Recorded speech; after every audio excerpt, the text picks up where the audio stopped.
अमूमन लोग सोचते हैं कि फिजियोथेरेपी का मतलब है मसाज, एक्सरसाइज।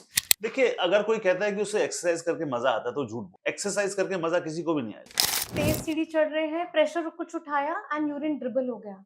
ये इतनी एम्बैरेसिंग प्रॉब्लम है, लोग डिस्कस नहीं करते। सर्वोदया does not compromise on quality.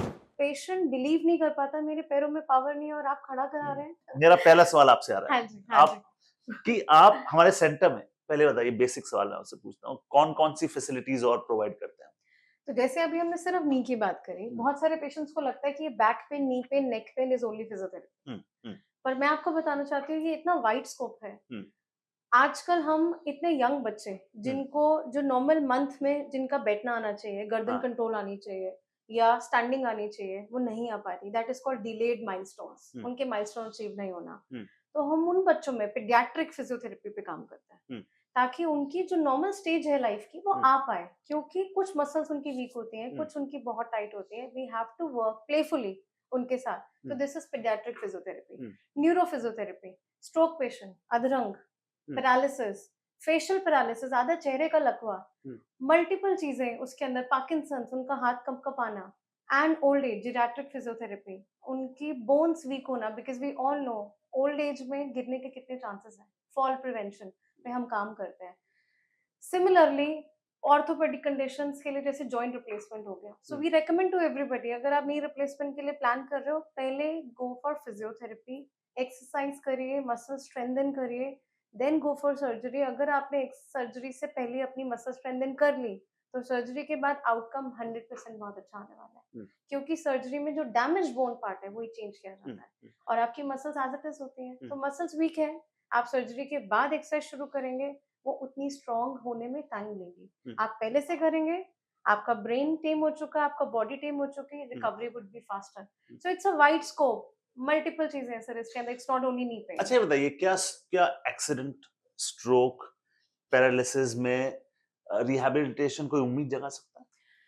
अगर ऐसा कुछ होता है, किसी पेशेंट का एक्सीडेंट हुआ और वो बेड रिडन है या हम्म, स्ट्रोक हुआ या पैरालिसिस है, तो हम उसकी जो एक्जिस्टिंग मसल्स हैं, पहले तो हम उनके अंदर इतनी पावर लाने की कोशिश करते हैं कि बॉडी उनका हम जैसे उन्हें खड़ा करा पाएँ। हम्म, बेड रिडन रहने से मल्टीपल प्रॉब्लम्स, बेड हम्म, सोर, हम्म, क्रॉनिक प्रॉब्लम्स डेवलप हो जाती है हम्म, एंड कॉन्फिडेंस खत्म हो जाता है पेशेंट का। हम्म, तो हम उनकी मोबिलिटी पे काम करते हैं, जॉइंट पे काम करते हैं, जो एक्जिस्टिंग पावर है उसे इम्प्रूव कराने की कोशिश करते हैं। हम्म, उन्हें कुछ ऐसे वॉकिंग एड्स प्रोवाइड कराते हैं। हमारे पास रोबोटिक रिहैब है, हम्म, तो हम रोबोटिकली उनको, अगर there is no power in the legs, हम उन्हें रोबोटिकली खड़ा कराते हैं।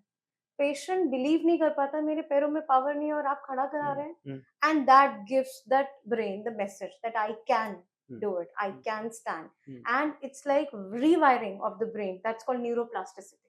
तो जब न्यूरॉन्स या हमारे सेल्स रीवायर करते हैं, तो वापस से उनकी पावर आने लगती है, मोबिलिटी बेटर होती है, फंक्शन बेटर होता है, वो इंडिपेंडेंट होने लगते हैं, जो बहुत डिपेंडेंट होते हैं हम्म। और डिसहार्टेड होते हैं। हम उन्हें डिप्रेशन से बाहर निकालते हैं। तो physiotherapy is such a major role, and उनकी फैमिलीज को भी, बिकॉज केयर गिवर जो एक स्ट्रोक पेशेंट के साथ होता है, जो रोज लाता लेके जाता है, उनका चेहरा देखने वाला होता है। बिकॉज फैमिली में किसी मेजर इंसान को स्ट्रोक हो जाए तो पूरी फैमिली सफर करती है। हम्म। तो we try to help them as well. मैं आपको इतनी देर से देख रहा हूँ, आप बिल्कुल एक ही मुद्रा में आप बैठी हैं, आपकी बैक बिल्कुल स्ट्रेट है। तो मेरा अगला सवाल उसी से रिलेटेड है कि क्या युवाओं के लिए खास तौर पे पोस्चर करेक्शन एनालिसिस कितना जरूरी है? आई थिंक आपने बिल्कुल राइट पॉइंट की बात करी है। ये इतना कॉमन हो चुका है आजकल। हम घर में बच्चों को देखते हैं, आईपैड दिख रहा है, हम्म, पोस्चर झुका हुआ है। हाँ, हम रोड पे लोगों को देखते हैं, फ़ोन देख रहे हैं, पोस्चर झुका हुआ है, दे आर इंटू इट। हम कॉर्पोरेट में देख रहे हैं, patients are coming to me, यहाँ पे हेवीनेस लग रहा है, हार्ट पेन आ रहा है, that's a pseudo heart pain rather, hmm, क्योंकि मसल टाइट होने लगती है कांस्टेंट झुके हुए पोस्चर के कारण। सर में दर्द आ रहा है, शोल्डर पेन आ रहा है, हाथ में दर्द आ रहा है, झंझनाहट, सुनपन, टिंगलिंग नमनेस। अगर ऐसा कुछ आ रहा है, दैट मीन्स आपका पोस्चर कहीं खराब है। हम्म, उसे राइट टाइम पे एनालाइज कराइए, हम्म, करेक्ट कराइए, स्ट्रेंथनिंग सीखिए, ताकि later on stage in life आपको प्रॉब्लम ना हो। हम्म, हम स्कूल्स में जाते हैं इसकी टॉक लेने, कॉर्पोरेट्स में जाते हैं। Posture is the key, because आपका कॉन्फिडेंस, आपकी अपीयरेंस, आपका look and chronic neck pain, back pain से आप बचेंगे, अगर हम राइट पोस्चर हम्म, राइट टाइम पे हम्म। इम्प्लीमेंट करें। एंड लेट्स स्टार्ट अर्ली, बच्चों से शुरू करते हैं। जैसे बच्चों के लिए आप कौन सी फिजियोथेरेपी एक्सरसाइजेस रेकमेंड करेंगे? बच्चों के साथ हमें बहुत टैक्टफुली, बहुत हम्म, प्लेफुली चलना पड़ता है। हम्म, हम ऐसा देखते हैं, ये हमें सबको अवेयरनेस होनी चाहिए और ऑब्जर्व करना चाहिए। आप देखिए क्या आपके बच्चे का पैर सीधा पड़ रहा है या टेढ़ा पड़ रहा है? अंदर की तरफ ज़्यादा तो नहीं रख रहा चलते हुए या दौड़ते हम्म, हुए, या चलते-चलते गिर तो नहीं जाता या भागते-भागते गिर तो नहीं जाता। इट मीन्स हिप मसल्स कहीं वीक है या नी मसल्स कहीं पे वीक है। प्लस जैसे मैंने अभी पहले बात करा सेरेब्रल पैल्सी या डिलेड माइलस्टोन कि बच्चा पैदा होते ही जो बाकी बच्चे खड़े हो पा रहे हैं या बैठ पा रहे हैं, वो हमारा बच्चा नहीं कर पा रहा। That is called cerebral palsy और डिलेड माइलस्टोन्स। तो फिज़ियोथेरेपी में हम उनको प्लेफुली, हम्म, ताकि उनको बहुत परेशानी ना हो, हम उनके साथ में मदर को ट्रेन करते हैं, क्या एक्सरसाइज़ेज़ करवानी है। एंड तो हमारे पास प्रॉपर पीडियाट्रिक रिहैबिलिटेशन प्रोग्राम है, जिससे उनकी मसल्स को हम बेटर करते हैं, उनको इंडिपेंडेंट बनाते हैं एंड हम कुछ ना कुछ उन्हें फन के लिए कुछ टॉफी, कुछ चॉकलेट एज़ अ रिवॉर्ड देते हैं। So that makes them keep coming here and we put some music for them and we have a very lively area for all our छोटे बच्चे पॉपुलेशन। अच्छा ये बात है कि अमूमन लोग सोचते हैं कि फिजियोथेरेपी का मतलब है मसाज, एक्सरसाइज। इस पर प्लीज इलैबोरेट करें। ये ना बहुत बड़ा मिसकंसेप्शन है कि मसाज है फिजियोथेरेपी, या सिर्फ और सिर्फ एक्सरसाइज, या सिर्फ स्पोर्ट्स वालों को फिजियोथेरेपी चाहिए। मैंने जैसा बताया कि जेरियाट्रिक केयर, अगर आप ओल्ड एज में हैं और आपको लगता है कि मैं चलते-चलते डर लगता है, बैलेंस नहीं बन रहा, गिर रहा हूँ, तो हमें बैलेंस कोऑर्डिनेशन को लाना पड़ेगा। आप सिर्फ कैल्शियम, विटामिन डी खा रहे हैं, आपकी बोन्स वीक है, तो वो अब्ज़ॉर्ब नहीं होगी जब तक आप स्ट्रेंथ ट्रेनिंग नहीं करेंगे। हम आपको स्ट्रेंथ ट्रेनिंग सिखाएँगे। बच्चों में जैसे अभी बात करी हमने कि हम उनको उनका ग्रोथ पे काम करते हैं, मसल स्ट्रेंथ पे काम करते हैं, यंग एज में पोस्चर पे काम करते हैं। फीमेल्स में अगर हम आज कोई बात करते हैं, लेबर नॉर्मल डिलीवरी चाहिए, तो उसके लिए हमें प्रेगनेंसी में काम करना होता है। It's called antenatal physiotherapy. हम ड्यूरिंग लेबर काम करते हैं ताकि उनकी नॉर्मल डिलीवरी हो, ब्रीदिंग कंट्रोल बेटर करते हैं। पोस्टनेटल बहुत सारी फीमेल्स आके बोलती है हमारा वेट बहुत बढ़ गया, क्योंकि टोनिंग का रिक्वायरमेंट है पोस्ट डिलीवरी। अगर हम काम करेंगे, you will be back to the shape what you were. Old age में यूरिनरी इनकॉन्टिनेंस, खांसी कर रहे हैं, छींक आ गई, तेज सीढ़ी चढ़ रहे हैं, प्रेशर कुछ उठाया एंड यूरिन ड्रिबल हो गया। ये इतनी एम्बैरेसिंग प्रॉब्लम है, लोग डिस्कस नहीं करते। हम्म, आई वुड से इसका इलाज फिजियोथेरेपी में होता है। आप आइए, हम आपको कुछ एक्सरसाइजेस सिखाएंगे, मशीन्स लगाएंगे, उससे हम्म, आपको बहुत फर्क पड़ेगा। End of course in sports कोई भी हमारी, हम तो रादर जो एथलीट्स हैं हम उन्हें असेस करते हैं। लाइक इन स्विमर्स बहुत कॉमन है शोल्डर पेन, हम्म, उनका इंटरनल रोटेशन बहुत हम्म, ज़्यादा होता है और हम्म, ये प्रॉब्लम कम, हम्म, ये मसल बहुत कम काम करती हम्म, है। सो अगर उनका बैलेंस नहीं है, they are prone to injury. So आप वेट मत करिए कि आपको इंजरी हो, आप आइए टाइम पे, हम आपको प्रॉपर कॉम्प्रिहेंसिव असेस करेंगे आपका, और जहाँ जो टाइटनेस है हम उसको रिलीज करके आपको घर के लिए एक्सरसाइज सिखाएंगे। Then you can prevent yourself from injury. So it's a way wider scope than just what we talk about joint और द एक्सरसाइज, दैट्स ऑल। तो हम काफी चीजों पे देखिए, हम just to wrap it up, हमने बात कर ली कि स्ट्रोक, एक्सीडेंट, पैरालिसिस में किस तरीके से एक अहम योगदान यहाँ पे आ सकता है। युवाओं के लिए पोस्चर करेक्शन एनालिसिस कितना बड़ा जरूरी है, बच्चों के लिए कितना जरूरी है। इज इट ट्रू कि कई दफा इंजरीज इस वजह से भी हो जाते हैं कि आप चलते ठीक नहीं? एब्सोल्युटली, गेट पैटर्न, हाँ, that's called gait pattern analysis.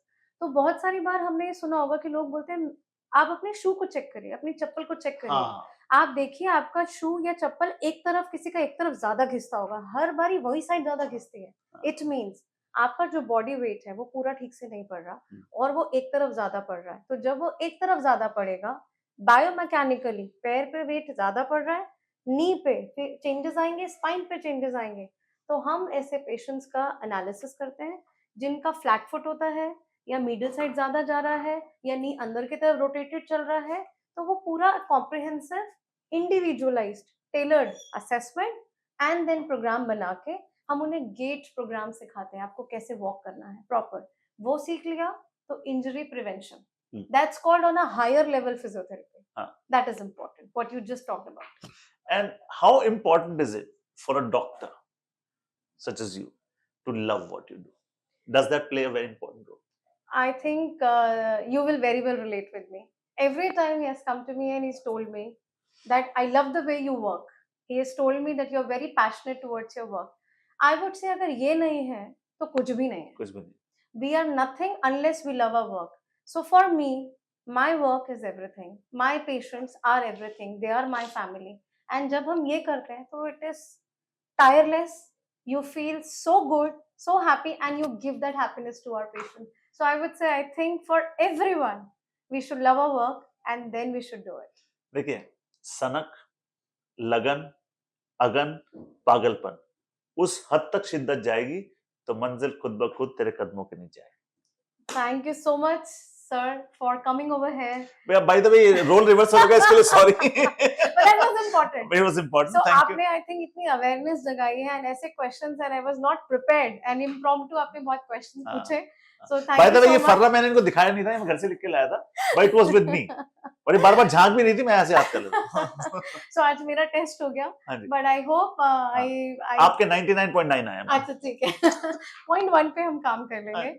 So thank you so much for your time, हाँ जी। for your commitment to your dedication to your work, and for giving us that privilege, for हाँ जी। coming over here, for हाँ जी। following the advice, हाँ। and showing the path to everybody. We हाँ। are fortunate to have you here. हाँ। Thank you. Thank you ma'am. और इन्होंने आज कहा नहीं, क्योंकि मैंने बीच में कह दिया था कि मुझे व्हाट्सएप पे मैसेज आता था कि आप एक गाना रोज गाएंगे, तो आपका शो गाने के बिना कैसे नहीं खत्म नहीं, होगा? absolutely, इन्होंने सही याद कराया. हमारे पास singer, composer, motivational speaker, cricketer है, और हम उन्हें ऐसे कैसे जाने दे सकते हैं? सो कोई भी जो आपको पसंद हो, 2 लाइंस मेरे लिए, हमारे व्यूअर्स के लिए, हम सब के लिए. One song which is very close to my heart and very apt for this interview also will be तुम भी चलो हम भी चले, चलती रहे जिंदगी, ना जमी मंजिल ना आसमां, जिंदगी है जिंदगी। Beautiful. I think he deserves a Thank round you, of ma'am. applause. Thank you so much, sir. Pleasure, ma'am. Thank you for giving time and for giving us the valuable information. Thank you for having me, ma'am. Thank you, And sir. Thank you. kabhi bhi, anytime.